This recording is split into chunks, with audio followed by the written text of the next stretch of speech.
Every spiritual guru tells you the fourth dimension is where consciousness expands.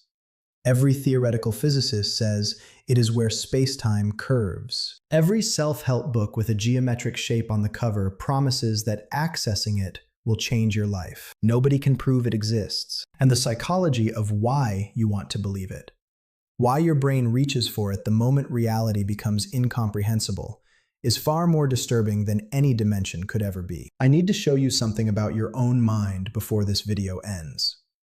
Something the people selling you higher dimensions have a profound financial interest in you never discovering. Because once you see it, the question stops being whether the fourth dimension is real. The question becomes why your brain invented it, and what that invention is protecting you from. Hold that. I am coming back to it. First, you need the honest version of what the fourth dimension actually is, because most people who believe in it have never heard the honest version. They have heard the seductive version. And those two things are not remotely the same. In mathematics, a fourth dimension is simply an additional axis of measurement. Mathematicians can describe it with complete internal consistency. They can calculate its properties precisely. They can tell you exactly what a four-dimensional object would look like passing through our three-dimensional space. What they cannot do is point to one. Einstein's relativity uses a fourth dimension, but it is time, not a spiritual realm. A mathematical tool for describing gravity, not a place you access through meditation.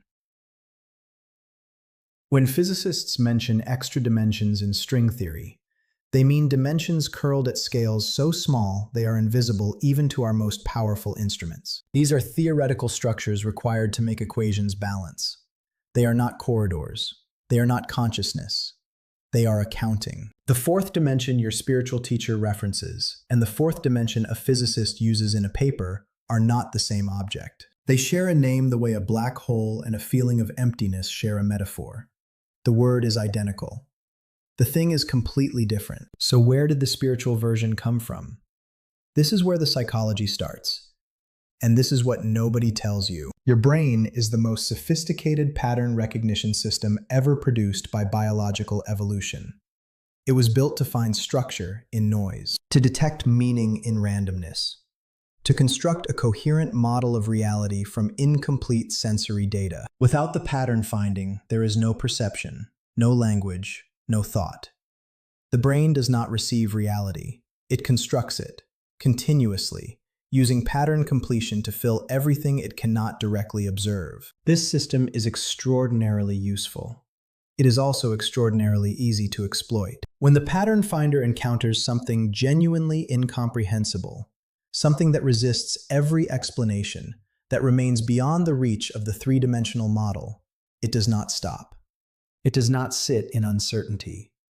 It generates a pattern anyway.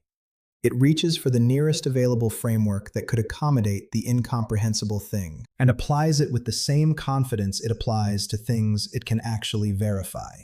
And the nearest available framework for everything that cannot be seen, measured, or explained in three dimensions is a dimension we cannot see, measure, or explain. The fourth dimension is not a discovery. It is a filing cabinet. It is where the pattern-finding brain puts everything it cannot process. The inexplicable experience. The feeling that consciousness is larger than the skull containing it. The moments that do not fit. Everything goes into the drawer labeled higher dimensions. The drawer closes, and the brain returns to equilibrium. Here is what is genuinely disturbing about that. If the fourth dimension is a cognitive mechanism rather than a physical reality, then the people most drawn to it are the people whose lives feel most incomprehensible, most chaotic, most out of control. The belief is not a response to evidence. It is a response to suffering. And that means the people least equipped to evaluate it critically are precisely the people most likely to adopt it. Now here is what actually happens in the brain during the experiences most commonly attributed to fourth dimensional awareness. During deep meditation, extreme psychological stress, or certain neurochemical states, the default mode network significantly reduces its activity. The feeling of being a separate entity inside a body at a specific point in space, so constant you almost never notice it, temporarily dissolves. What remains is experience without a located experiencer. Consciousness without the usual coordinates that tell it where it is. This is real, documented, reproducible in laboratory conditions.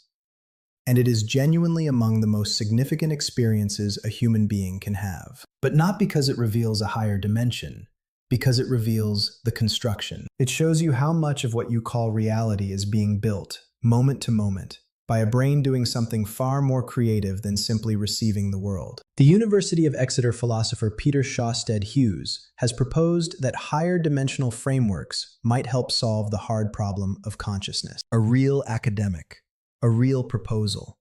And he describes it, carefully in the original paper, as speculation, as a possible avenue worth investigating. That caveat is always in the original source. It is always removed by the time it reaches you, because uncertainty does not sell. The possibility that your most profound experience is a sophisticated cognitive coping mechanism rather than contact with a higher dimension, that does not sell. What sells is the confirmation. The framework that takes your most inexplicable moments and tells you they are evidence of something vast. So here is the honest conclusion. The universe is under no obligation to be comprehensible to a 3-pound organ that evolved to navigate an African savanna. The genuine limits of human perception are not a door to a higher dimension. They are evidence that the territory is larger than any map we are currently capable of drawing. That is not a reason to invent a map. That is a reason to become more comfortable with not having one. The brain that invented the 4th dimension is the same brain reading these words right now. The question worth asking is not whether the dimension exists. The question is, what else that brain has invented to protect you from something it does not yet have a framework for? Put your answer in the comments if you are willing to be honest about it.